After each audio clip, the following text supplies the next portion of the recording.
Okay, di nag-review. Ang ating pinag-uusapan ng ating kaligtasan, ang goal o nilalayon ng ating kaligtasan. Sana po maliwanag na sa atin sa putong ito kung anong nilalayon o hangganan ng ating kaligtasan.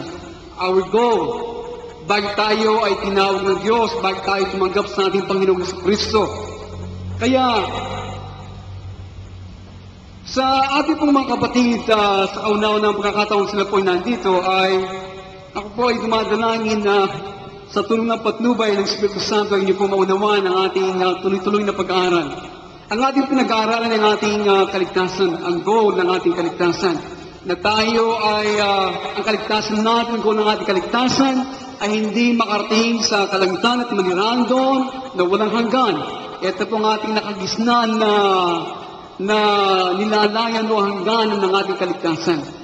Ito ang minimiti ng maraming mga tao ngayon at maraming mananampalataya. Kaya sila'y nais tumanggap kay Kristo sapagkat sila'y makarating sa walang hanggan. Doon makita ang kanilang mga mansion at mga kapaligiran ng kalangitan. Subalit alam natin, ang kalangitan ay isa lamang bunga or consequence ng ating personal na relasyon sa ating Panginoong Jesucristo. Kaya, ang nilalayon ng ating kaligtasan, ang hangganan nito, bago tayo tumanggap kay Kristo, ay tayo ay ilipat, okay? God is moving us. Tayo nililipat ng Diyos mula sa ating pakikipisan kay Satanas, okay? At sa ating mga ugali, asal, sa ating mga gawa at salita na makademonyo. Okay? Medyo po masakit pero yun talaga ng ating likas. Wala po tayong magagawa sapagkat yun talaga ang likas ng tao. Kaya tayo ay nililipat ng Diyos mula sa kapangyarihan ng Diablo tungo sa ating hindi nayayanig, okay? Na pakikipagpisan natin kay Kristo. Dati nakapisan tayo kay Satanas. Ngayon, tayo inililipat ng Diyos kay Jesucristo hanggang ang kanyang wangis at larawan ay makita sa ating mga ugali, asal, mga gawa at kaisipan at imahinasyon. Kaya, ito po ang kaligtasan. The absence of evil spirits within. The absence of yung pong mga lumang likas natin ng mga pagkatao, ito ay nawawala araw-araw sa ating mga buhay. Kaya tayo ay tinutubos ng ating Panginoong Kristo at sa araw-araw ng ating buhay. Kaya ito'y nagpasimula noong ating tanggapin si Kristo na ating tagapagligtas at Diyos ng ating buhay. Kaya, inyong mapapansin sa ating transparency, kaya dito na ating makikita ang steps, okay? Ang mga hakbang, yung top view. Yung hakbang kung paano po tayo nililigtas ng Diyos. Pasimula na ating tanggapin siya, na ating tagapagligtas at Panginoon ng ating buhay. Sana po maliwanag dyan sa likuran. So, ang unang tao o sino mang tao na lalapit sa ating Panginoong Kristo at makapasok sa plano ng katubusan, okay? Pagtanggap mo kay Kristo, ikaw ay pumasok sa plano ng katubusan. Kaya ang unang masusupuan natin ay ang altar burnt offering. Kaya dito ang altar kung saan sinusunog ang mga handog, kumakatawan sa Kalbaryo. Kung anong ginawa ng ating Panginoong Kristo sa atin. Kaya God always meets men on the cross. Dito lagi, pagpasok ng mananambang Israelita, kaagad na kanyang masusumpungan ay ang dambanang ito, kung saan sinusunog ang mga hayop na ihahandog kumakatawan sa Kalbaryo. Kaya dito nagpasimula ang ating pagtubos o ang ating kaligtasan. Kaya kung kayo ay nagpatuloy sa programa at tutubusan ng ating Panginoong Kristo, hindi sapat na kayo tumanggap ngayon, natulog at nagbabanjing-banjing, kayo ay nagpatuloy sa inyong pananampalataya, hindi kayo gumaya sa maraming mananampalataya ngayon, pagtanggap kay Kristo, gusto ministry, gusto pagtanggap kay Kristo, nasa spotlight na, umaawit na, yun po ay bahagi lamang, okay? Ginagamit, pero hindi yon ang nilalayo ng inyong katubusan. Yon ay ginagamit na Panginoon para kayo ay magpatuloy at dumating sa pangalawang kagamitan, walang iba kundi the labor ang palangganang hugasan, kung dito, kumakatawan sa water baptism.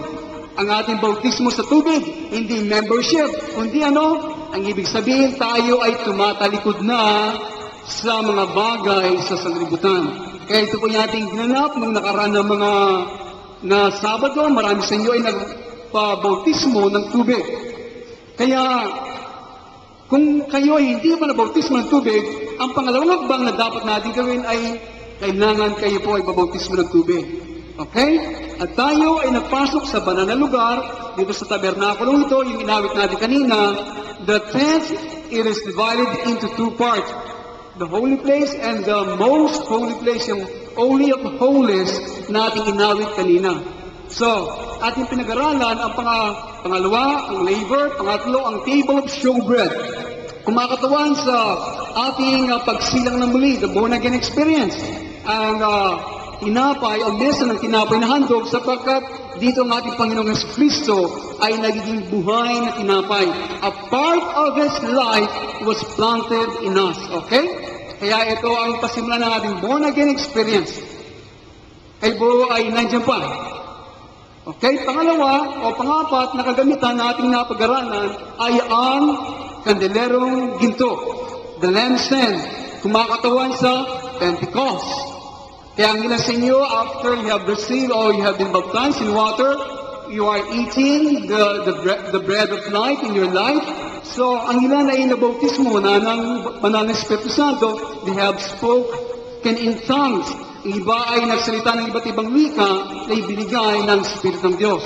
So, these are the gifts of the Holy Spirit. Sa mga lampstand ay puno ng palamuti, very attractive. Kaya hindi na ang mga gifts ngayon na kumikilos sa iglesia ng ating Panginoong Kristo.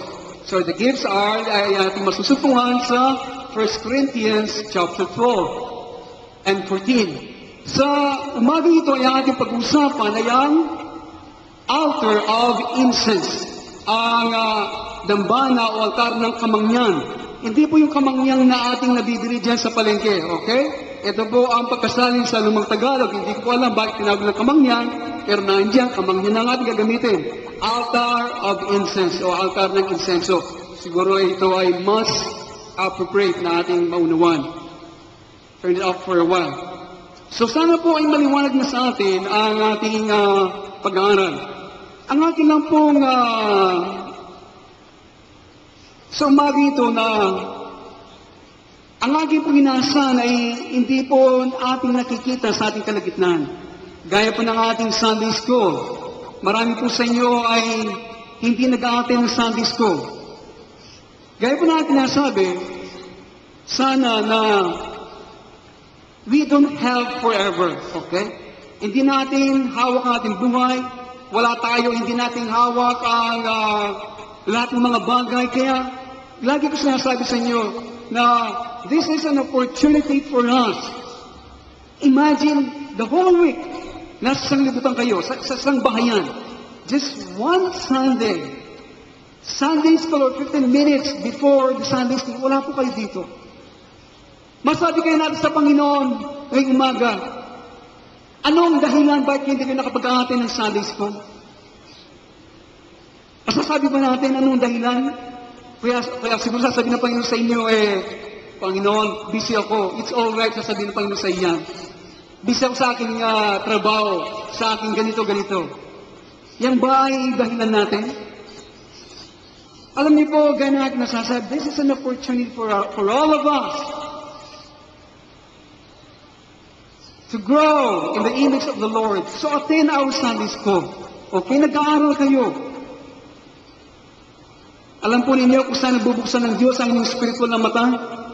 At makikita niyo walang hanggan, siguro magbabago ang inyong mga buhay. Ano po kayang dahilan kaya hindi kayo nag-aatin ng Sunday school? O nag-aatin ng mga Sunday services natin? Pagod kayo sa sobrang trabaho, araw-araw, gabi-gabi? You have 6 days, 7 days kahit linggo? Siguro tahimik tayo maagang offering natin. Nandiyan po ba kayo? So, ating po pag-usapan ng altar of incense.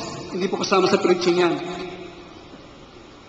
Ating po buksan ng ating mga Bible sa Exodus chapter 30 verse 1. Exodus chapter 30 verse 1.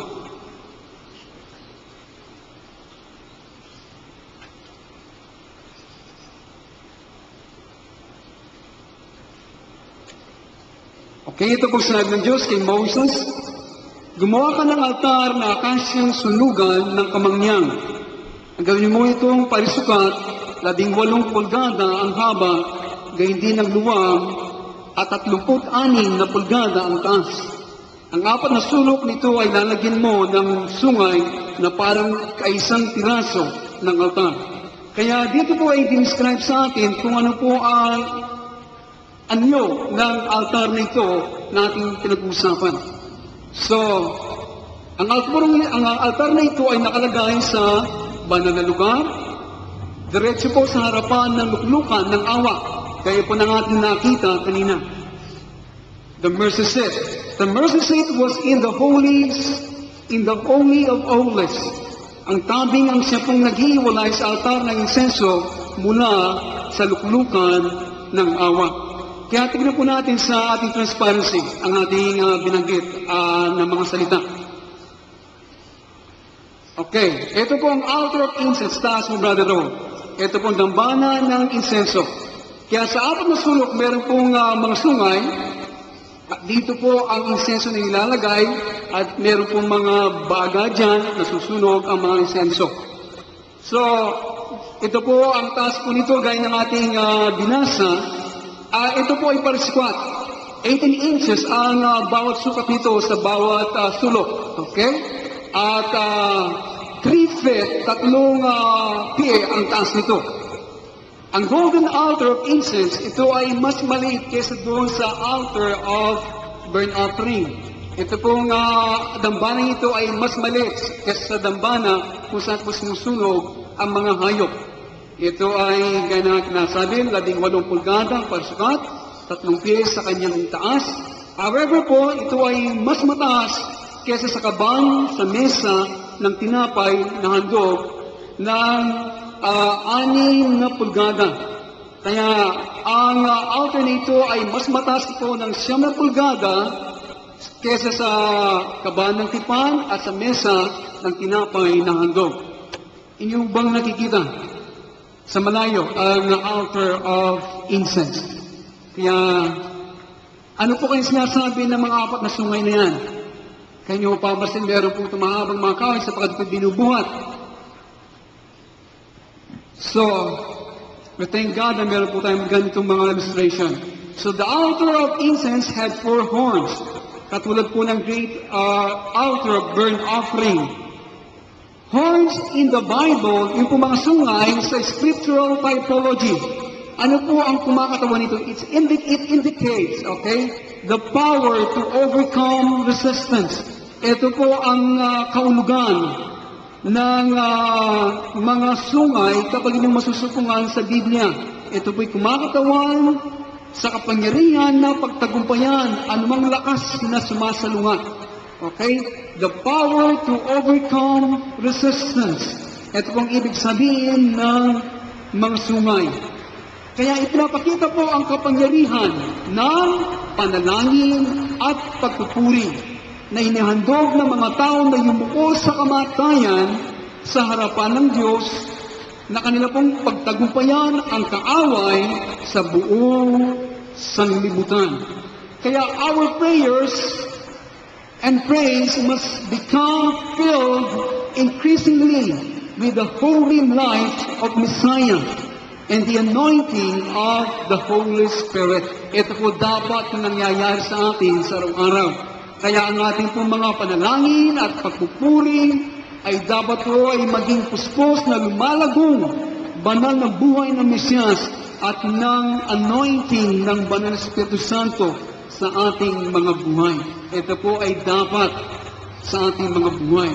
So, as our prayer and praise life grows stronger, our testimony becomes more effective. Yun po ang dapat. Habang ang ating pong buhay sa panalangin at pagpupuri ay lalong lumalakas, ang ating pong testimonyo, ang ating patutuo ay lalo pong nagiging mabisa. Power with God brings power with men. Okay? Ang kapangyarihan sa Diyos ay nagdudulot po ng kapangyarihan sa tao.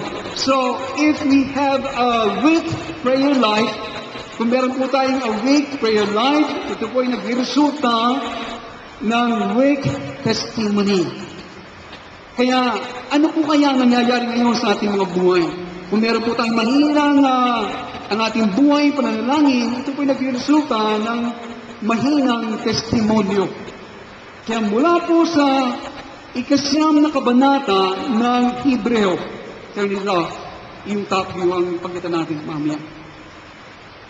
Kung kayo po ay nagbabasa sa Book of Hebrews, lalo po sa chapter 9, nandiyan ba kayo? Okay. Akin po sana pakinggan niyo po ang mabuti ng ating mga sinasabi sapagkat ito po ay duktong-duktong. Kung namis ninyo at lumipad ang inyong kaisipan sa mga sinasabi ko, yung mga kasunod nito ay hindi niyo po mahabol. Okay? So, I want all ears this morning. All ears. Okay? So, mula po sa ikasyam na kabanata po ng Hebreo sa Bagong Tipan, ibinapakita po sa atin ang maliit na gintong altar na insenso. Ipinapakita po sa atin ang maliit na gintong altar na insenso ito na ating pinag-aralan ay nasa loob po ng tabi kasama ng kaban ng tipan at ng luklukan ng awa. Sa ating pinag-aralan sa top view, kanina, Brother Rowe, can you turn it on? Kung yung papansin, dahil ito ay pinag-usapan natin ang steps, okay? Ang steps ng ating katubusan, inyong papansin, nasa banal na dako o lugar ang altar of incense. Okay, meron tatlong kagamitan sa banal na lugar. Ito po ang lamesa, ang mesa ng tinapay na handog, ang kandilero, at ang altar ng insenso nasa loob. Pero po sa siyam na kabanata ng Hebreo, ipinapakita sa atin doon na ang insenso ito, ang altar nito, ay nasa loob ng pinakabanal na lugar. Kasama ng kaban ng tipan at ng luklukan ng awa. Okay? Inyo po nakawa yun? Bakit kaya? Kung yung mababasin, ang the book of Hebrews ay nasa bagong tipan na. Hindi ba? Nasa bagong tipan. So, ang luklukan o ang insenso nito ay nasa Shekinah o Shekinah glory na kumakatawan sa luklukan ng awa ang presensya ng Panginoon. Ang sinasabi po nito sa atin ay may kinalalaman sa pagpunit po ng tabing. Huwag mo patay, Brother Ron. May pagpunit po ng tabing. At noong ang tabing na ito ay napunit na minsanan, kailan po napunit ang tabing na ito na minsanan? Kailan po nangyari ito? When Jesus died on the cross, kaya ngayon po ang ating mga panalangin ay nakapapasok na at nakararating sa luklukan ng awa in the Shekinah glory of God. Amen? Kaya, nung mamatay ang ating Panginoon Kristo, hindi ba? It is finished. Sabi niya, tapos na, ganap na. Ang tabing po ito, kurtina ito sa templo, ay napunit mula sa taas hanggang pababa. Kaya sa Book of Hebrews, sa chapter 9, yung papansin, ang altar of incense ay wala na sa banal na lugar, kundi nasa pinakabanal na lugar. Ang ibig sabihin, ang ating pagpupuri, ang ating mga panalangin, ay nakakapasok na sa pinakabanal na trono, sa Shekinah glory of the living God. Amen? Hallelujah! Subat, nais kong pansinin niyo ang sambagan nito. Subalit kapag ang kurtinang ito ay napunit ng iglesia, okay? Kapag ang kurtinang ito ay napunit ng iglesia, ngayon ang kalagayan natin bilang umahakbang, okay? Sumusunod sa ating Panginoong Jesucristo. Tinutubos tayo sa ating makasalanan na likas, sa ating pakikipisan kay Satanas. Ang insensyong ito ay nasa labas, habang tayo ay nagpapatuloy sa ating buhay spiritual. Subalit kapag ang iglesia ay napunit niya ang tabing nito, okay, ano pong mangyayari? Ito po ang parusiya. Ito po ang parusiya. Ang ibig sabihin po ng parusiya, ito po ang Gregong salita na ginamit ni Pablo sa 1 Thessalonian sa pagdating o kapahayagan ng ating Panginoong Jesucristo. Amen? Kaya kapag ang iglesia ay napunit ng kurtina ito, that is the revealing, the taking away of the veil that hides the Lord. Okay? Kaya ngayon meron tayong makapalakutina sa ating pagitan sapagkat merong kurtina nito. Ano itong kurtina nito? Ito pag-uusapan natin ngayon, mamaya. Ito ang nagtatakip sa atin na hindi natin makita ang Panginoong Kristo sa ating mga buhay. So, kapag napunit ng iglesia ang kurtina yon, ito po ang parusia. That is the revealing, the taking away of the veil that hides the Lord. Kaya ang Panginoon siya po ay mahayag sa parusia. Ang susunod na kagamitan pagkatapos ng lampstand ay ang altar of incense, gaya ng ating pinag-usapan. Kaya dito po patungo sa kasalukuyan ang isang mananampalataya o alagad ng ating Panginoong Kristo mula sa lampstand tungo sa altar of incense. Kaya marami po sa atin ay pamilyar sa lampstand. Marami po sa atin ay pamilyar sa Pentecost. Marami po sa atin ay nabautismo na ng tubig o ng bautismo ng Espiritu Santo. Ay nasa inyo nakakadalangin na hindi mga salita na inyong naunawan, kundi mga salita na ibinibigay ng Espiritu Santo, hindi ba? So some of you, kaya sinasabi ng Biblia, minsan hindi tayo nakakadalangin, pero tinutulungan tayo sa ating kahinaan ng Espiritu ng Diyos sa pamagitan po ng mga pagdalangin ng Espiritu Santo sa atin, ng mga hibig at mga daing-lisan, o kaya pagsasalita ng makalangit na mga salita. Okay? Lahat na nakaunay magsabi ng amen. Marami sa atin yung pamilyar sa Pentecost. Ang kaluwalhatian ng Pentecost, ang mga kaloob, ang mga pagpapala, ang mga joyous dancing, ang mga miracles at iba pa, ito po ay ating nakikita at naranasan sa Pentecost. Ang lahat na nakakaunaw ay magsabi ng amen. Okay, walang sumagot.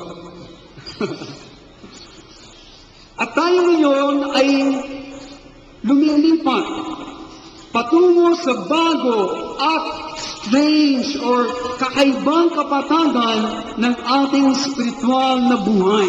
Pagkatapos po ng Pentecost, ngayon tayo nililipat ng Diyos patungo sa isang bago at kakaibang kapatagan ng ating spiritual na buhay. God is shifting gears sa ating pong spiritual life. Kung kayo po nagmamaneho, nakaprimero, nakasegunda, nakatersera, nakakwarta sa lampstand, ngayon, nakakinta ka na. Okay? Patungo sa incense. So God is shifting gears pataas ang ating buhay spiritual.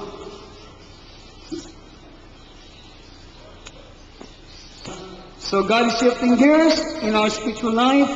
Kaya ang nangyayari po ay ganito. Ito po nagiging dahilan ng pag-atras. Ito po nagiging dahilan ng pagsigaw. Ito po nagiging dahilan ng pagkamot ng ulo ng maraming mga tao, so on and so forth. Sapagkat kapag ang tao ay dumating sa isang bago at kakaibang kapatagan, yan po ang nangyayari. Mamamatay ako ng ganito. Sabi nila, nakigis na ko ito, mamamatay ako ng ganito.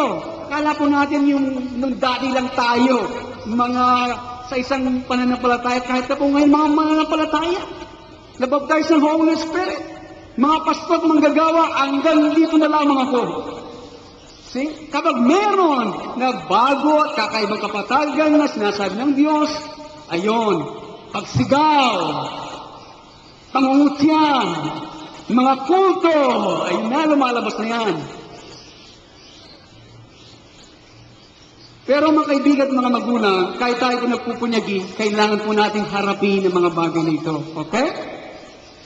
Ngayon natin pong pansinin sa altar of incense, ang elemento pong ito ay nasa bilang ikalima. Hindi ba?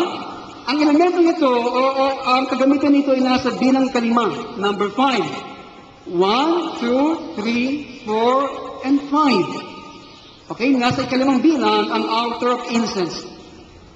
Tignan po natin. Ang pag-anim, inyong papansin, ang pag-anim na bilang ay ang ark o ang kaban. Ito po ang kahon na nakabalot na ginto kung saan po nakalagay ang the Ten Commandments, the rod that budded, yung tungkod ni Aaron na namukadkad, at yung pong yung mana na na kinain naman yung salita at kaban po yan. At nakapatong po ang lead ng kaban nito, yung cover niya, ang takip niya, yung pong luklukan ng awa. This is a golden mercy set. Meron dalawang cherubim, siguro pakita mo, Brother Ron, ang kanyang pakpak ay naka-stretch. So, ating mapapansin, ang kagamitan dito ay dalawa, pero isa sa ating nakikita, luklukan ng awa at ang kaban. Yun. So this is the mercy set. This is made of solid gold. At ito po ang kaban, okay? The ark. At dito po ay cover niya, naalis yan. Sa loob noon ay yung mga elemento na ating binanggit. This symbolizes the Shekinah, ang presensya ng Diyos. Okay? Lahat nakaunawa yung magsabi ng amen. Okay. So, nakaikilimang bilang po ang hour of incense, ang panganim ay ang kaban, the ark, and 7, the presence of God, the golden mercy seat. Ito po ay hiwalay sa kaban. The ark is number 6. Dahil it represents the day in which the glorified man is created on the 6th day in Christ. The 6th day was the millennium. So ang anim po ay ito ang kaban sapagkat kumakatawan sa araw ng paglikha ng malwalhating tao at ni Kristo. Bakit po sinasabing nalika ang malwalhating tao at si Kristo? Sapagkat po ang 6th day ay ang millennium. Ano pong millennium? Ito pong 1,000 taon na paghahari ni Kristo at ng kanyang mga binanal. Bakit po 6th day? Sapagkat po from Adam, listen, from Adam to the Lord Jesus Christ, that is 4,000 years. Okay? That is 4,000 years. At mula sa kay Kristo hanggang sa year 2000 natin ngayon, that is year 2000. 4 plus 2,000, that is 6,000. So, sa taon ng millennium, yun po ay panahon ng 6,000 nalika ng malwalhating tao. It means, ang tao ng nais ng Diyos na siya ay puno ng kapuspusan. Once ni Kristo, natapos na siya ay maghaharing kasama ni Kristo sa panahon ng 1,000 taon na tinatawag natin the millennial age. At lahat mo nakaunawag magsabi ng amen. Kayo po nag-aaral ng discipleship ay magiging maliwanag sa inyo ang mga sequence of events nito na ating pinag-aaralan. So, Christ will be revealed in His parousia. Si Kristo po ay mahayag sa kanyang pagdating. Kaya ang iglesia ay dapat siya makarating sa hour of incense dahil ito po ang magiging dahilan sa kanyang pagdating. Now we have prayer in Pentecost. Meron po tayong panalangin sa Pentecost, no? We have spirit-filled prayer in Pentecost. Puspos ang ating panalangin sa Espiritu. Subalit sa altar of incense, meron pong idinagdag. Listen, meron pong idinagdag. Pentecost has done its work. Patay na nabasa ko, Brother Roll. Pentecost has done its work. Now, the work of the Spirit is to bring us to the cross. Pagkatapos po na nagawa ng Espiritu ng Diyos, ang Pentecost, sa ating karasan ito nagawa ang kanyang trabaho, tayo dadali ng Espiritu ng Diyos sa krus. Okay? Sa krus. Marami sa inyo takot sa krus. Ito pang aking napapansin. Para ano po? Yung pong samyo, the savor that God wants, ay umabot sa Kanya. Kaya dinadala tayo ng Diyos sa insenso para dalhin tayo sa krus para yung pong samyo, yung amoy that God wants ay umabot sa Kanya. Alam po niyo po, minsan, kapag tayo po ay pinagpala, ang ina po sa inyo ay ginamit ng Diyos, okay? Ang ina sa inyo ay ginamit ng Diyos, pero meron pa rin naamoy ng Diyos sa atin ng maraming laman. Meron naamoy sa atin ng a lot of flesh. Meron akong nakikita ngayon, okay, hindi ba nakita natin mga dakilang evangelista? Marami, pinatong kalamang kamay, gumaling, mga bulag nakakita, pero after so many years, inyong makikita, they were anointed flesh. Ginamit sila. Pero, ang laman pa rin ay naamoy ng Diyos kanina. Hindi mo natin napansin. Naamoy pa ang laman ng Diyos. Kaya kailangan dalhin ng Diyos sa mga likod niya ito ang bawat sa atin sa insenso, sa krus, para ang kanyang maamoy yung karapat-dapat at nais niyang maamoy. Amen? Kaya, sana ito po yung napagtanto. Subalit ngayon, dinadala ng Diyos sa altar ng incense para yung amoy na tumataas ay hindi na po amoy ng laman na pinahiran ng langis. It is not the smell of the anointed flesh, but the frankincense. Yung kamangyang of the incense. Ito po ang presensya ni Kristo. Okay? Ito ang presensya ni Kristo. At ito sa kasalukuyan na ginagawa po ng Spirit ng Diyos. Alam po ninyo, hindi dumating ang ating Panginoon para pagpalain lang tayo. He did not come just to bless us. He came to lead us to the cross and to the resurrection. Siya dumating para dalhin tayo sa krus at sa muling pagkabuhay, that we might be conformed to Christ's death and resurrection. Para tayo po ay maging kawangis at matulad tayo sa kamatayan ni Kristo at sa kanyang muling pagkabuhay. Ito po ang gawain na yon ng Banal na Espiritu sa ating mga buhay. Kaya sa pagdating natin sa altar of incense, ito po ay ang altar ng pananalangin, altar ng pagpapakbaba, altar ng pagbiyak. Okay? Ito po ang altar nito. Altar of prayer, humility, and breaking. Ating ginagawa, ang kagustuhan ng Banal na Espiritu Santo kapag ito ay nakakarating tayo sa altar of incense.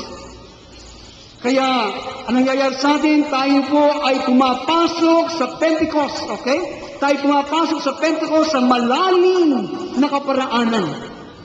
Kapag tayo dumadako sa altar of incense, kadugtong pa rin. Kadugtong pa rin ang lampstand. Sabagat sa lampstand, sa Pentecost, meron tayo pong pananalangin ng puspusan ng Espiritu. Pero kapag tayo dumako sa altar of incense, sa malalim na kaparaanan tayo dinadala ng Diyos. Remember, the three things, okay, yung tatlong kagamitan sa loob ng tabernakulo. Sino pong nakakalala ngayon? Ano po yung tatlong kagamitan sa loob ng tabernakulo?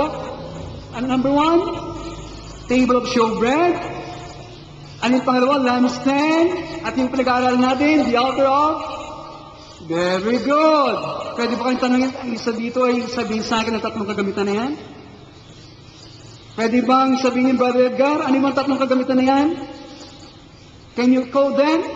Altar of incense, showbread, and lampstand. Kayo po nandiyan sa likod. Reggie, alam ba yung tatlong kagamitan?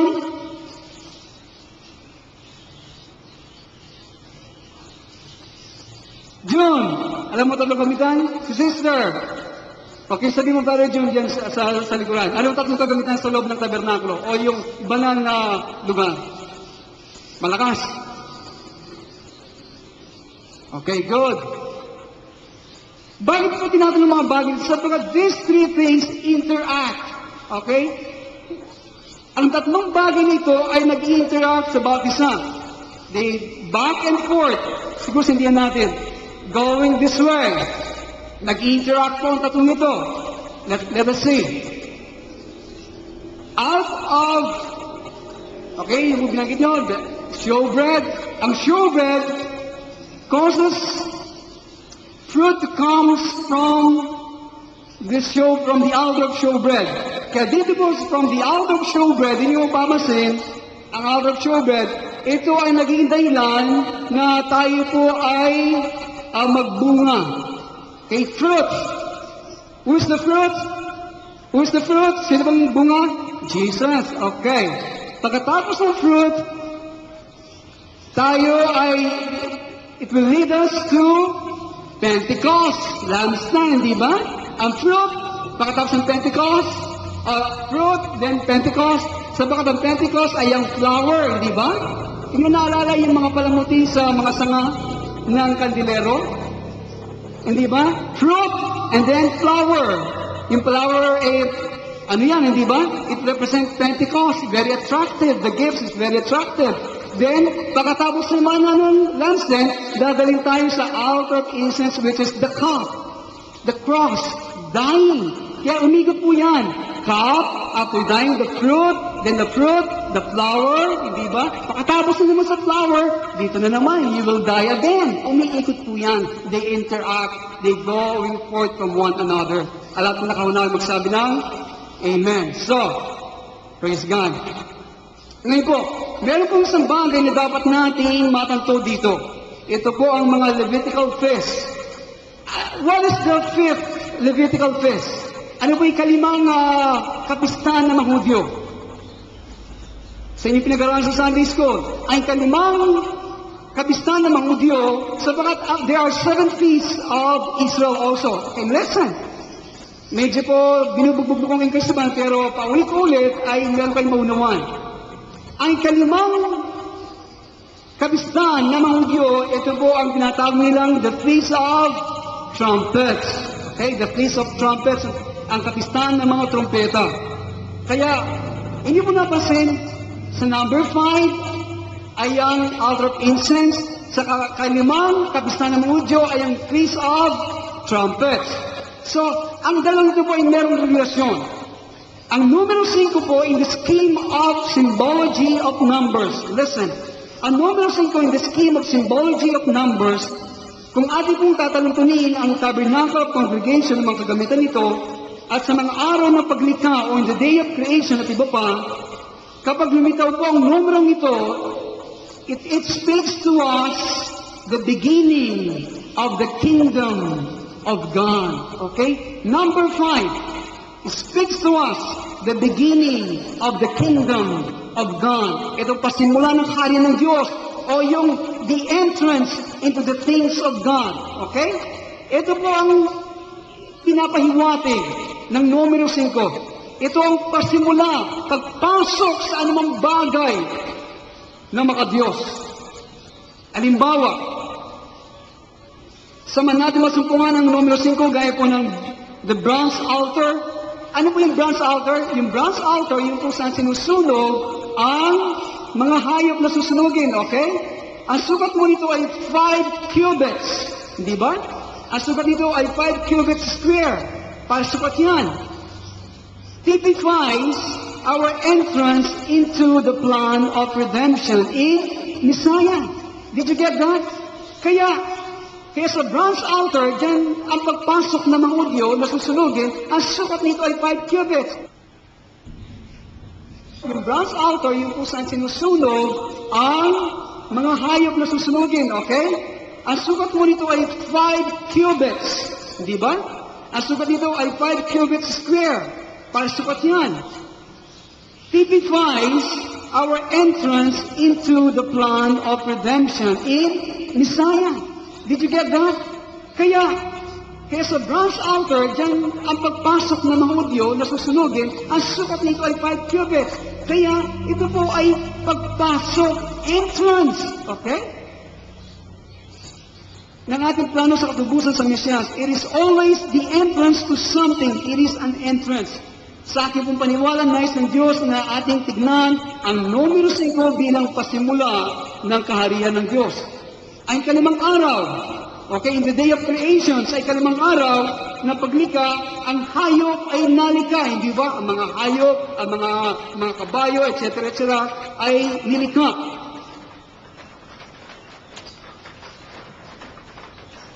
In the 4th day, the sun and the moon and the stars and the firmament were created. In the 4th day, represent Pentecost, hindi ba?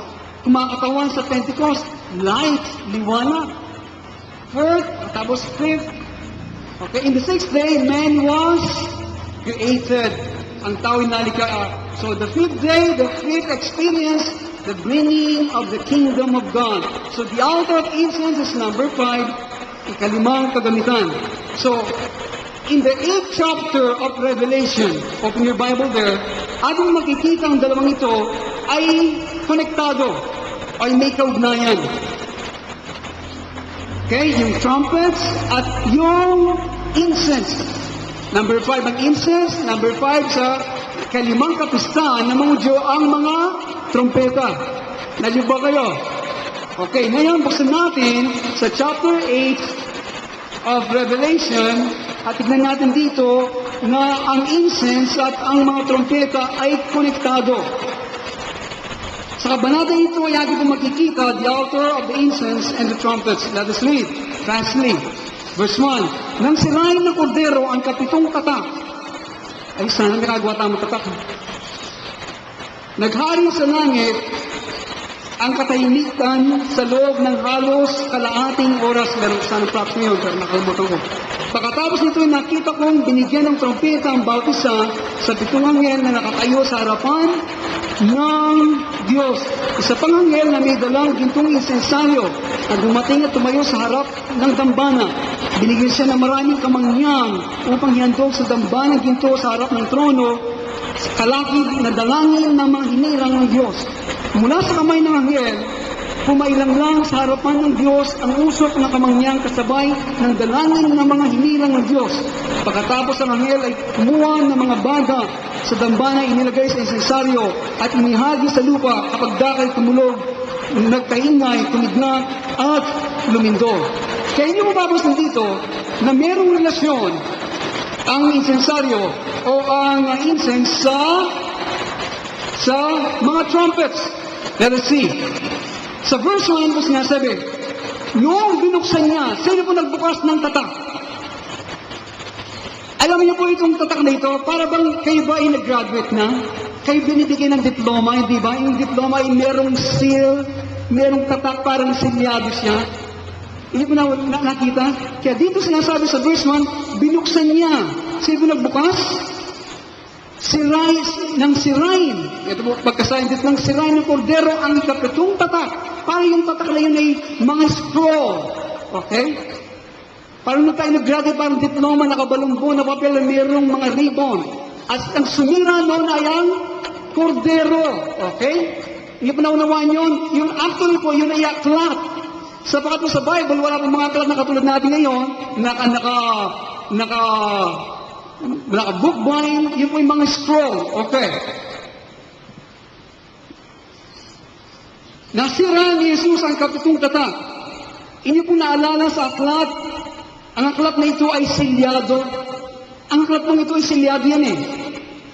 At si Kristo ang siyang nagsira ng tatak nito. Hindi po naalala na sinabi ng Diyos sa Book of Daniel, sa Book of Prophecy, Daniel chapter 12 verse 4, sinasabi ng Diyos kay Daniel, ingatan mo muna ang mga salitang ito at isara mo ang aklat hanggang sa takdang panahon. Ito, asabi ng Diyos kay Daniel sa pagkakita sa kanya mga bagay na mangyayari sa hinaharap. Subalit, ito ay sinil, kinatakan, sinilyado. Pero sa Book of Revelation, sa pagkatalam natin, it is a Book of Prophecy. Kaya sinasabi, sinira ni Jesus. Kaya sinasabi ko sa Revelation 5:9, merong karapat-dapat na magbukas ng tatak o sinira nito. Sino po siya? Ang kordero. Okay? Ang kordero. Kaya, the book is sealed to the time to the end. Okay? This book is sealed to the time to the end. So, ang kordero ang sumira sa tatak nito hanggang sa takdang panahon. Kaya atin ang masusupungan dito, binuksan ang selyo. In other words, if our symbology holds true, then in chapter 8, atin makikita ang pasimula ng kaharian ng Diyos at ito'y magaganap sa buong sanglibutan. Okay? Kaya, number 5, the beginning of the kingdom. Kaya dito, may relasyon ng 5 at ang trumpet sapagkat inyong ating babasahin. Ang chapter 8, dito magpapasimula ang paghihip ng mga trompeta ng Diyos. Pasimula ng mga paghihip ng trompeta ng Diyos. Subalit pwede po natin i-apply ito, amang ito pag individual o sa atin personally. Meron itong worldwide fulfillment. Listen, paghihip po ng trompeta, pinag-aralan po natin yan, di ba? Trumpet speaks of the coming of the king. Trumpet speaks of judgment. Ang ilan sa inyo, the trumpet is being blown in your life. Ang mga trompeta ay hinihilip sa inyong buhay kayo. Ganyan na nangyayari sa inyo. You don't understand. Pero it is the trumpet of God blowing in your life. Merong personal application nito, merong pangkalahatan na katuparan nito. So, Romans 8:1, sinasabi, Sa Revelation chapter 8, verse 1, sinasabi, nang sirain ng kordero ang kapitong tatak, naghari sa langit ang katahimikan sa loob ng halos kalahating oras. Ito nagpapasimula na, ihipin ng Diyos sa mga trompeta. There is a great silence. This is very great. This is very great. Hindi napapasin ngayon sa ating buhay at sa pagkilos ng Kristyanismo sa buong sanglibutan. Parang Diyos ay tahimik. There is silence now in the heavenlies, in the spiritual realm. There's a hush na sabi. Pinatahimik ng Diyos, katahimikan. Kapag tahimik ang isang bagay, gaya po bago dumating bagyo, napakatahimik. Hindi ba? Kaya hindi na ginagawa ng Panginoon. This is the onset of the parousia. Ito ang pasimula ng pagdating ng ating Panginoong Jesucristo. Ito po ay umahantong sa mga dalawang saksi, sa male child, sa anak na lalaki, at sa parousia. Kapag matapos po ang mga trompetang ito, okay? Hindi po naalala sa 1 Corinthians chapter 15, at the sound of the last trumpet. Ano mangyayari? Sa pagtunog ng huling trompeta, ano po mangyayari? The dead in Christ shall rise first. Ang mga namatay kay Kristo ay babangon. This is the first resurrection. Kaya ito ang pasimula at katapusan ng sa ating buhay at sa pangkalatan na ginagawa ng Diyos sa sangkatauhan. Kaya mga kaibigan at mga magulang, kung merong sinasabi ni Pablo, merong huling trompeta, ibig sabihin, merong mga pasimulang trompeta na hihiyip sa ating kapanahunan. Alam na kauna ay magsabi ng amen. So, kaya ang mga bagay nito ay umahantong po sa dalawang saksi. Paglitaw ng mga Kristiyano na puspos ng kapangyarihan ng Diyos, the two witnesses, at pagkatapos ng Great Tribulation, na doon isisilang ng Iglesia ang anak ng lalaki, the male child, walang iba kundi ang ating Panginoong Kristo, at pagtunog ng huling trompeta ay ang parousia. So, kung hindi mo mapapansin, Revelation chapter 8 hanggang sa chapter 11, it speaks about the two witnesses, at sa katapusan po ng chapter 11, sinasabi, the kingdom of this world has become the kingdom of our God and His Christ. The kingdom of our Lord and His Christ. Kaya di po sinasabi ng Revelation 11, sa katapusan ng mga talatang ito, na ang kaharian ng sanglibutan ito ay naging kaharian ni Kristo at ng kanyang mga Kristo. Walang iba kundi ang kanyang mga binanal. Alam kong nakauna ay magsabi ng amen. So the kingdom of this world has become the kingdom of our God. Kaya itong pasimula at katapusan sa ating buhay as well for the world. So, praise the Lord. Kaya ito pong transisyon na paglipat ng sanglibutan ito mula sa kanyang lumang kaayusan ngayon doon sa kaharian ng Diyos. At ito rin ang pagbabago sa iyong buhay mula sa iyong unang personalidad tungo doon sa bagong nilalang. Kaya, are you still with me? Are you still tracking? Okay. Ang nangyayari po, habang mga trumpets nito nag-blow, merong personal aplikasyon, merong mga worldwide na fulfillment ito. Okay, double. Kaya, katapusan ng ating unang personalidad sa ating tungong pagiging bagong nilalang. Dito po nagpasimula at lahat ng ating nararanasan sa puntong ito ay para dalhin tayo sa dakong ito. And so there is silence. Meron pong katahimikan. Ang ibig pong sabihin dito, this is the transition. Ito pong lugar kung saan lahat ay nagbabago. Verse 2, Romans 8 o Revelation 8. Fastly. Pagkatapos nito ay nakita kong binigyan ng trompeta ang bawat isa sa mga pitong anghel na nakatayo sa harapan ng Diyos. And I saw 7 angels. This is the kingdom-wide fulfillment of the Levitical feast of trumpets, the kingdom or the coming of the king. As a verse 3, Revelation chapter 8, isa pang anghel, listen, isa pang anghel na may dalang gintong insensaryo.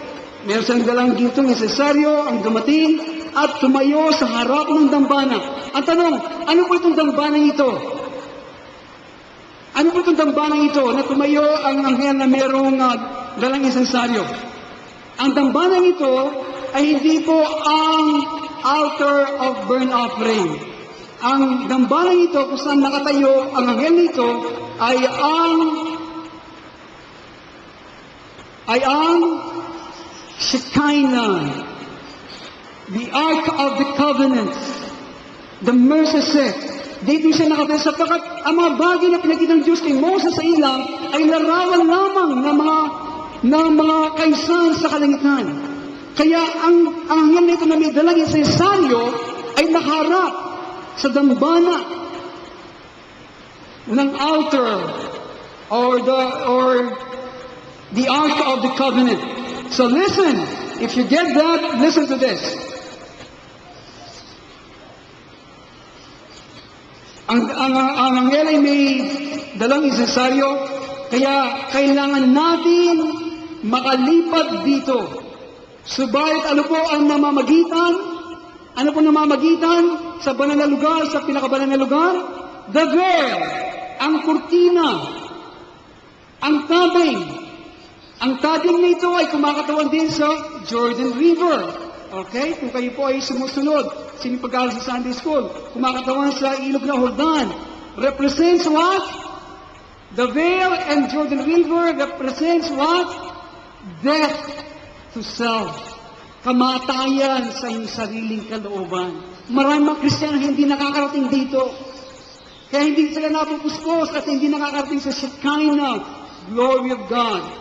Kaya sa puntong ito, nakahanda ng iwan ang sanglibutan at pumasok sa kaluwalhatian ng Diyos. Hallelujah. Kaya alam po niyo, this is the thing that every Christian cries out for. Ito ba ang sigaw ng bawat mga Kristiyano? This is the thing that every Christian cries out for. To see Jesus, to have the veil and the flesh rent. Na makita sa Jesus, na ang kurtinan yan, ang lamang ito ay mapunit. Ang ilan po ay pinupunin ni Kristo. Ang kurtina, ang iba ay sinususin muli. At makarating doon sa ipinaabot sa atin, that's the hunger that is in us. Ang tanong, yung bang kagutuman na meron sa inyo? O gutom kayo sa fame, sa kadakilan, sa kaluwalhatian, o gutom kayo sa kayamanan ng sanglibutan ito? Kaya lahat ng mga bagay na nangyayari sa atin are just ripples. Lahat ng mga bagay na nangyayari sa atin, mga ripples. Ano ba ang mga ripples? Mga maliit na mga alon. Di ba? Kasi swimming pool, patag ang swimming pool, nagtapok ng bato, mayroon mga parang maliit na mga alon, hindi ba? Ang mga bagay na nangyayari sa atin ay mga ripples. Don't be sidetracked, okay? Maging ito ay karamdaman o maging ito ay kamatayan. Ano man mangyari sa atin, naglilingkod tayo hindi, maging tayo nasa itaas o nasa ibaba, all these are ripples. Okay? Lahat naman ito ay mga ripples lamang. Don't occupy yourself with the ripples, kundi maloloko kayo. Hindi niya maunawan. Keep your eyes on what God is doing. Okay? Ituunin niyo ang mga mata ninyo sa mga bagay na ginagawa ng Diyos. Gayong pinupunit niya ang lamang. Pinapabot sa atin, nasa ipabot sa atin. Concentrate yourself. Okay? Sa mga bagay nito na ginagawa ng Diyos. Kaya tayo po ay nakarating na sa climactic moment ng ating Christian life. At tandaan po ninyo, tayo ay vastly important to God. Kaya God will take care of us. Tayo ay natin ng Diyos. Doon po ay walang katanungan doon. Subalit alam po natin, lahat ng mga bagay na nangyayari sa atin, lahat ay naglalakip sa ating kabubuti. Sa lahat ng mga tinawag para maging katulad sa wanis ng kanyang bugtong na anak. Kaya wag po tayong bumaba kung saan po yung mga ripples, okay? Tinitignan mo mga alon, wag niyo po i-focus yung mga mata doon. Matatangay ka at tayo po maloloka. Dahil we cannot understand, dahil po, commotion, listen, commotion ay dumarating, kaguluhan and kalituan ay dumarating sa atin. Kaya anuman po ang mangyari sa inyo, march on! March on! March on! March! March! March! Magpatuloy kayo. Ano ba nangyayari ngayon sa inyong mga buhay? Huwag po kayong titigil kahit isang saglit. Get your eyes on Jesus! Get your eyes on Jesus! Ang mga bagay hindi po nagbabago. Yung po mga bagay na sinabi ng Diyos sa atin na kanyang gagawin, iyon ay kanyang gagawin sapagkat siya nagpasimula. Siya magsasakdal sa ating pananampalataya. Hallelujah! He's doing it even right now.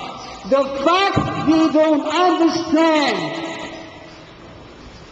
is just another proof that it is God. Ang mga bagay, ang katotohanan na hindi nyo naunawan, nangyayari ngayon sa inyong mga buhay. Yan po isang katunayan na ang Diyos mismo ang kumikilos sa atin. Kanya nang tatapusin, wawasakin ang kaharian ng Diablo sa sanglibutan at sa ating mga buhay. Hindi niya gagawin ito sa kaparaanan na inyong iniisip na kanyang gagawin because He is God. Amen? Hindi, number one, Lord, itong gagawin. No! Kanyang gagawin sa kaparaanan na hindi mo alam. Verse 3, tignan po natin. Revelation 8 na ating binasa kanina. Sa pangyayari, okay, ito po. Ano yung binigyan siya ng maraming kamanyan, hindi po? Itong sinasabi ng upang ihandog sa dambanang ginto, sa harap ng trono, nakalakip ng dalangin, na mga hinirang ng Diyos. Hallelujah.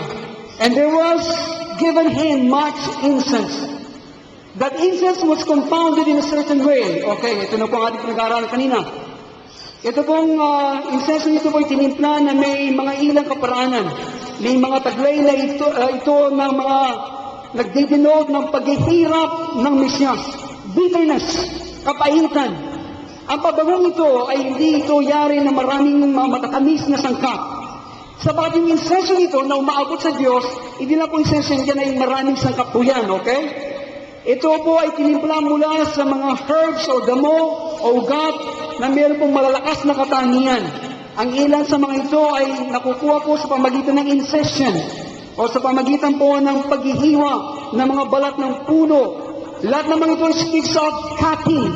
Yung po mga insenso nito o mga sangkap na ito. Ang frankincense, yung po kamanyang, ay isang sangkap ng insenso. Kung titikman mo ito napakapait. Ang mga ibang mga sangkap ay ito po ang tinatawag is stacte, onycha, and galbanum. Ito po apat ang sangkap ng insenso. Frankincense, stacte, onycha, and galbanum. Yung po tatlo, hindi mo na masusuntungan ngayon. Yun lang frankincense. Ang mga ito ay hindi po matatamis. They are strong spices. Ito po ang buong sangkap ng insenso. At ang insenso ay patuloy na susunog araw-gabi sa harapan ng Diyos.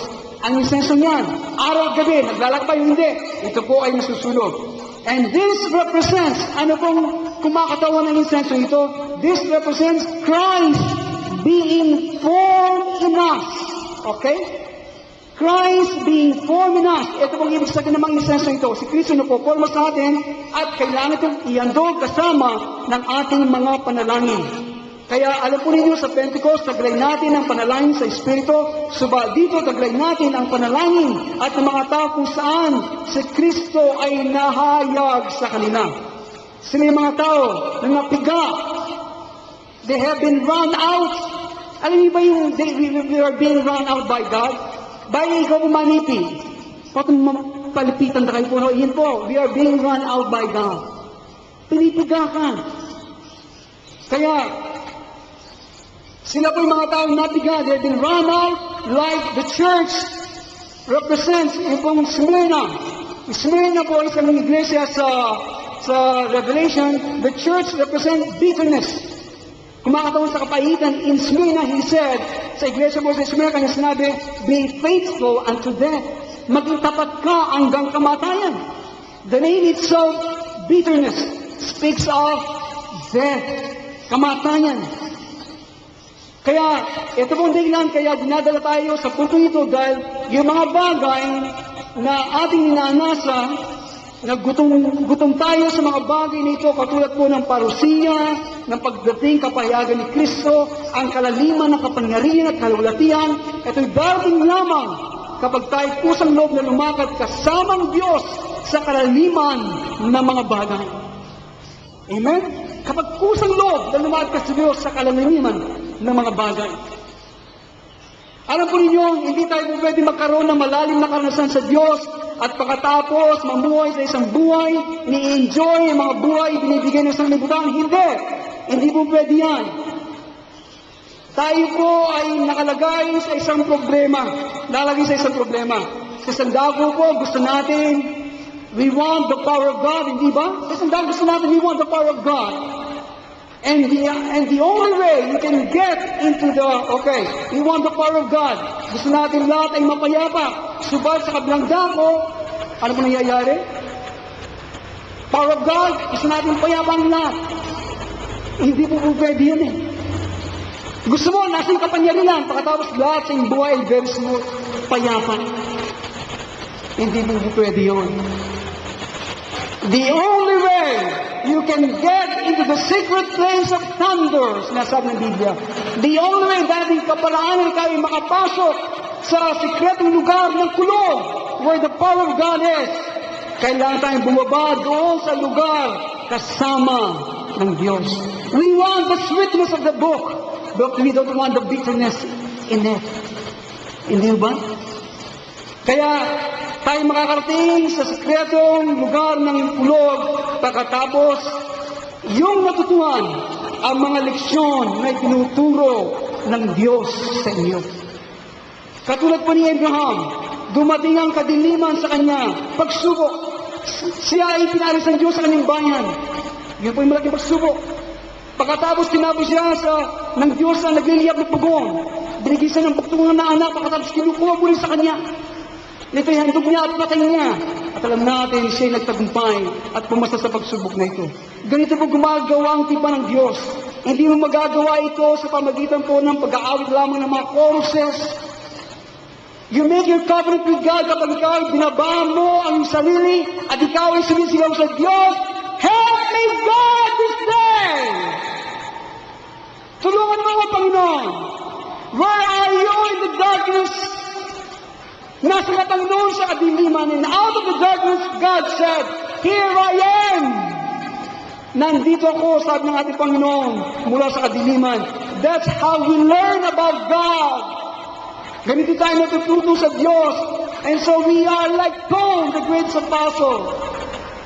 Ating bang ibebenta ang ating nakaraan na buhay kung ating mabibili ang kapangyarihan ng Diyos?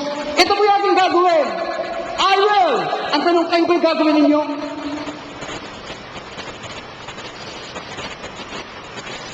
You don't sound very enthusiastic. Are you thinking this morning, this is true? Ngayon ba mag-isip tayo, isipin natin nakaraan. Ang mga bagay na inyong natutunan sa Diyos, how did you learn them? Paano po natutunan ang mga bagay sa nakaraan? Paano natutunan? Paano ay tinuran ng Diyos ng pananampalataya? Ng lakas ng loob? Yung bang panahon ng lahat ay payapa? No. You cannot learn these things when everything is going swiftly. Pero tandaan po natin, mayroong panahon para magalak at pagpapala. Amang ito'y mahalaga, katulad po ng mga iba, they are just important. There comes a time, meron pang panahon, God is bringing the church in the times of glory and dancing. We shall sing and dance and glory kapag ito nais ng Diyos. And there comes a time, we fall on the altar of incense. Sasabihin natin sa Panginoon, sasabihin ng Panginoon sa atin, I am going to do a deeper work in you and through the earth. At meron pong panahon para dito. Amen. Meron panahon. Meron panahon ng pagpapala. The church will dance before God, will sing before God. Meron panahon na tayo dadalhin sa altar of incense. Sabat meron gagawin na malalim na bagay na trabaho ng Diyos sa loob ng bawat sa atin. That's what makes strong Christians. Nais mong malakas na Kristyano o pagaya-gaya ng Kristyano? Verse 4. Okay, bilisin po natin. Verse 4. Mula sa kamay ng anghel, pumainang lang, o umabot, o pumaikot, permeated, sa harapan ng Diyos, ang usok ng kamay niyang kasabay ng dalangin ng mga hinirang ng Diyos. Kaya ano ba yung mabot at nangarating sa harapan ng Diyos? Ano yung mabot na yon? That is pleasing to God. Ano po yung mabot sa Kanya? Yung usok ng kamanyan at mga dalangin ng mga binanalin, di ba? Ito yung kumakatawan sa iglesia na dumadalangin sa Espiritu. Hindi lang yon. Taglay nito ang banal na pabango na ginamit bilang insenso sa tabing ng tabernakulo. Ito po ang banal na pabango. Ito, alam po niyo, ang banal na pabango ito, wala pong ibang Israelita ang pwede gumamit ng pabango ito. Ito po ay ginagamit lamang bilang insenso. Ito po ay pabango na tinimpla, na pinaghalo bilang pabango. Subalit ito ay ginamit bilang insenso. Ito ay mabisa lamang kapag ito ay inilagay sa altar ng incense. Hindi ito para sa tao na amuyin. At sinabi, sino man tao na gumamit ng pabangong ito shall be cut off. If any person made perfume like for his own use, it was to be cut off from Israel. Kaya ang pabango po ito ay para sa Diyos lamang. Kapag ito ginamit, kung sino mang Israelita, sila po ay ihiwalay. He will be cut off from Israel. Kaya it was for who to smell? Para kanino po ito naamuyin? Sa Diyos, for God. At alam po ninyo kapag ang ating buhay, when God brings out our life, kapag tayo tiniga ang ating buhay, yung mga bagay na kanyang ninanais, hindi para sa pakinabang ng ibang mga tao. It is for God to smell. Okay? It is God who to smell. At ito po mga kapatid, isang bagay na nais ituro ng Diyos sa atin. Kung meron pong isang leksyon na nais ituro sa atin sa kasalukuyan na kailangan natin matutunan, ay ito po. It does not matter if people are pleased by us or not. Ito ang isang leksyon na dapat matutunan ng bawat sa atin. It doesn't matter if people are pleased by us or not. Hindi mahalaga kung ang mga tao ay masiyan sa atin o hindi. Kailangan natin lampasin ang gap nito. Na kailangan natin sagutin ng mga tao kung paano ang Diyos ay nakikitungo na kumikilos sa atin. Dahil kung ano yung ginagawa ng Diyos sa atin ay hindi para sa tao. O gawin tayong katanggap-tanggap o maunawaan tayo ng mga tao. Hindi po ito. Gaya ginawa po ng Diyos kay Liz Howell, di ba? Sinabi ng Diyos, maging Nazarite ka.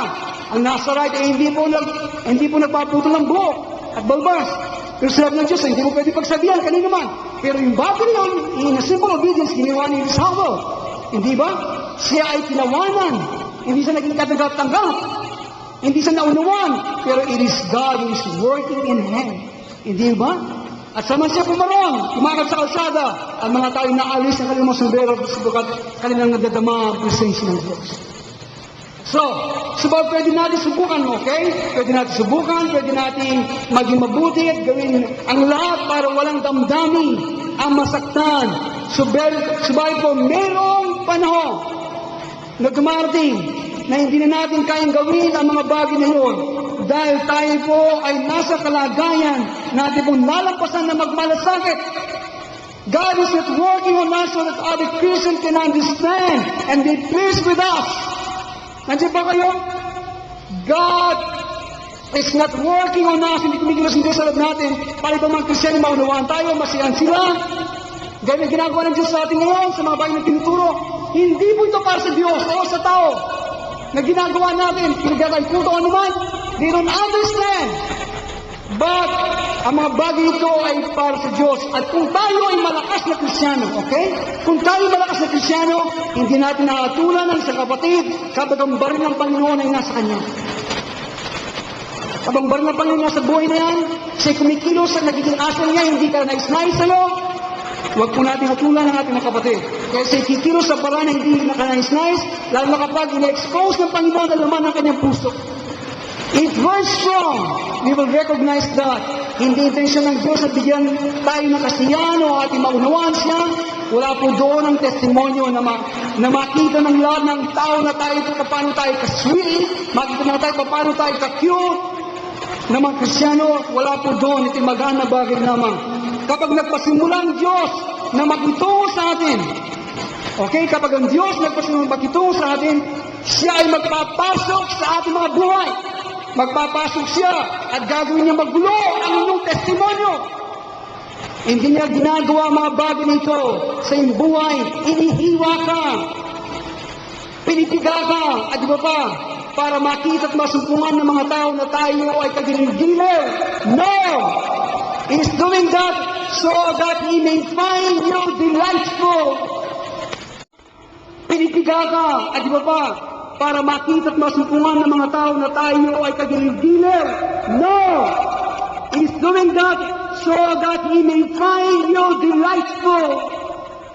Lugod! Hindi ka lugod-lugod sa harapan ng mga tao, kundi ka lugod-lugod sa Kanya. But God doesn't judge people as we judge them. Dumating ang panahon na tayo ay tutulog sa isang lugar na hindi na tayo pwede maging cute at matamis na Kristiyano sa mata ng mga tao. Kailangan natin kalimutan ito. Okay? Ang dapat natin isipin kung tayo ay katanggap-tanggap sa Diyos. Maraming mga tao ngayon inisip kung sila katanggap-tanggap sa tao. Hindi titingin pababa sa atin ng Panginoon at kanyang sasabihin sa atin bilang sa kongregasyon. Ang kongregasyon ng Jesus Christ ang cute at matatamis na kongregasyon. Hindi ito sasabihin ng Panginoon sa atin. Meron, listen. He doesn't deal in sweetness. Ang Diyos, He doesn't deal with sweetness. Hindi siya makikitungo sa katamisan. Listen to this. Meron po isang bagay na kailanman na hindi mo pwedeng ilagay sa isang handog na susunugin. Meron isang bagay. You could never put this thing, an offering, to the Lord made by fire. Ano po yun? Honey.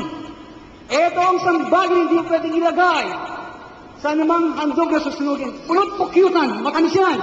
Kailanman hindi mo pwedeng ilagay yan sa handog na susunugin. Remember, God doesn't call us to be beautiful people. Hindi tayo tinawag ng Diyos sa maging magandang mga tao. He has called us to be a sweet-smelling savor unto God. Tinawag tayo ng Diyos para maging matamis na samyo sa Diyos.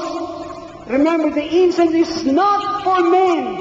Ang incense nito hindi para sa tao na kanyang amuyin, kundi it should be cut off from the people of Israel. Only for God. Tayong sa Diyos lamang ang incense nito. Not even for the priest that put on the altar. Alam po ninyo, kadalasan ang banal na lugar, ito pong pinag-aralan kanina, ang banal na lugar, ito po kadalasan ay walang laman. Mostly ito po ay walang laman. Nandiyan ang kandilerong ginto, ito ay nakasindi at wala naman nakakakita maliban ng Diyos. The light burns for no one to see but God. The showbread was there for no one to eat but God. Yung mess na tinapay ay nandiyan. Walang iba makakain niya maliban ng Diyos. The incense was there. No one to smell but God. Walang ibang pwede makamoy niyan kundi ang Diyos. Hindi po rin sinabi, hindi ba? Dahil wala po nakakakita. At alam po ninyo, ang pinakadakilang bahagi, listen, ang pinakadakilang bahagi ng ating Kristiyanong pagto or our Christian testimony ay yung mga bagay na hindi natin nakikita. Nandiyan sila, they exist sa ating mga buhay para sa kapakanan ng Diyos lamang dahil naamoy ito ng Diyos. Ang nangyayari po kasi, kapag ang isang tao ay pinagpala ng Diyos, ng Diyos, meron pinagayag ng Diyos sa Kanya, siya pa gigil na gigil, tayo lumabas para amoy ito ng ibang mga tao. Ang tabernaklo, lumilitaw po ito, walang kwento, hindi po rin sinable ang tabernaklo ito. Hindi, di ba? Bakit po ang tabernaklo ito? Bakit po sa mga pananaw ng tao ang pag-usapan? Bakit po? It was covered. Hindi ba? Ang tabernaklo nito, kung nasan mga banal na lugar, ito po ay nakatakip. They could only see the bronze altar and the laver. Ito lang makagamitan ng kanilang makikita. The laver and the bronze altar. Yung lang. Pero, lahat ng mga banal kahangang mga bagay ay hindi nakikita. At ito po ang kaparaanan ng nais ng Diyos. Ito po ang nakatakip ng napakapagaspang na balat na purple skin ng isang ayok. Okay? Yung pong tent, makapal po ang covering yan. Makapal, it has 4 layers. A purple skin, makapal, maitim ito. Meron po mga sinisymbolization pero wala tayong oras.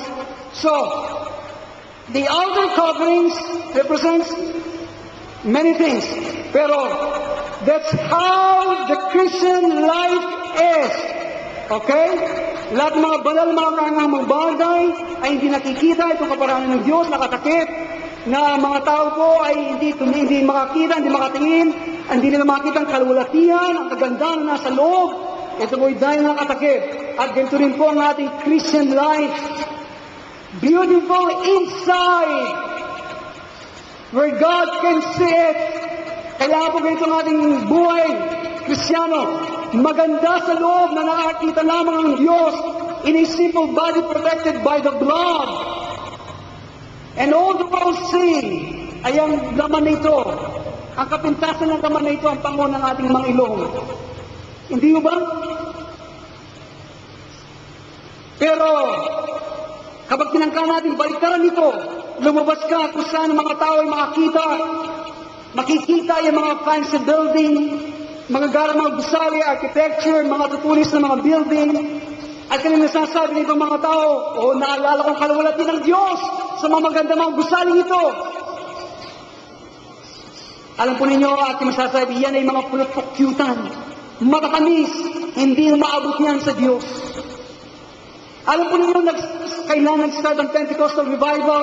Ang Pentecostal Revival was born in Azusa Street.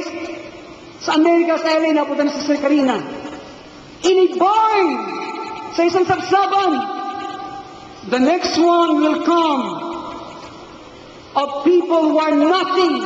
Ang revival na dati sa mga tao na walang kabuluhan, who are broken-hearted, biniyakan ka ng mga puso, who are walking with God in the dark many times, holding His hand, trusting Him, are known to God alone. Dito magmumula ang susunod na revival.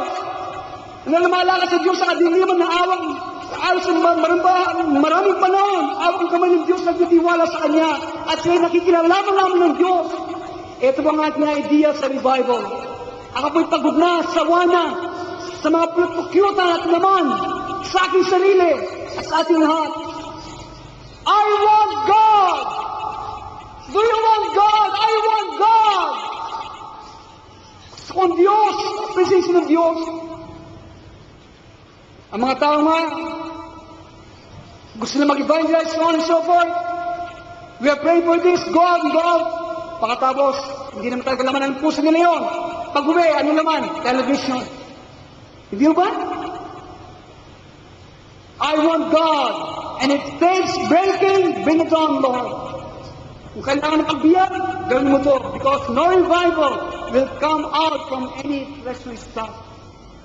And so, ano po sinasabi ng Plato sa verse 4, it came up before God, pumailan lang sa harap ng Diyos, ang usok at ang panalangin ng mga banal. Hindi po ito lumabas sa buong sanglibutan, hindi mo ba? Yung usok na yun, ang panalangin, hindi po kumalat sa buong sanglibutan, umabot sa Diyos. Kapag mga banal na ito ay binaba, they have been humble, ang mundo ay hindi niya maamoy ang insenso. God smells it. God smells it. Ang Diyos ang nakakamoy.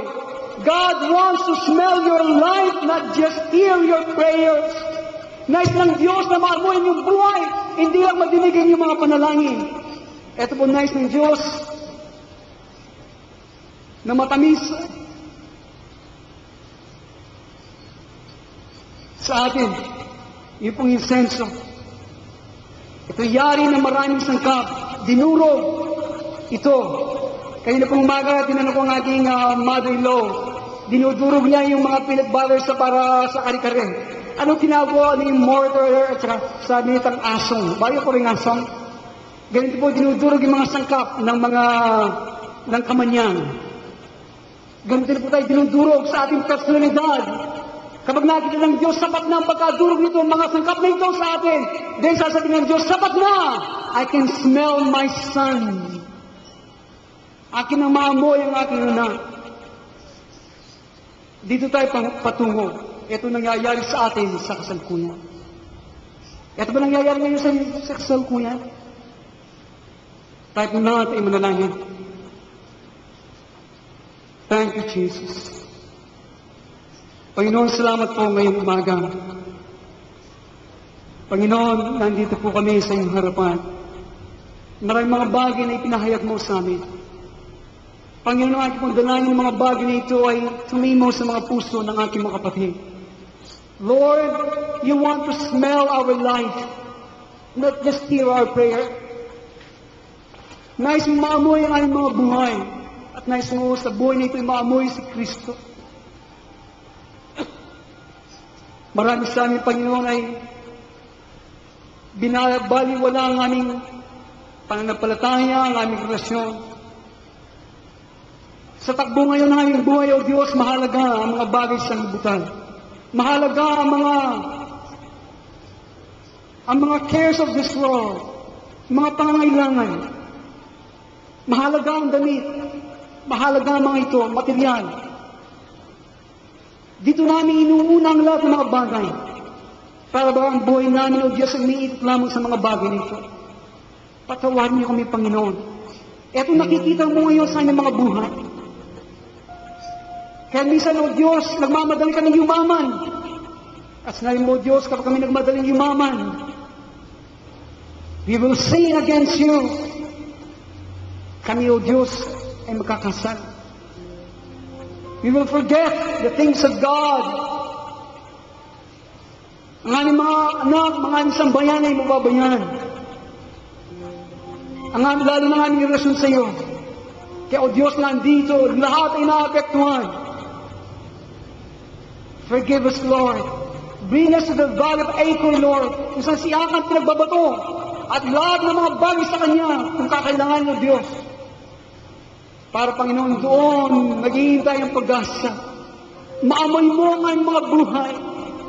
Maging matamis na sa iyo, O Diyos. Karapat dapat. Panginoon, nandito po ang aming mga buhay. Patawarin niyo kami, O Diyos, ng aming pinamuhay. Ang buhay na ito sa aming sariling kagustuhan.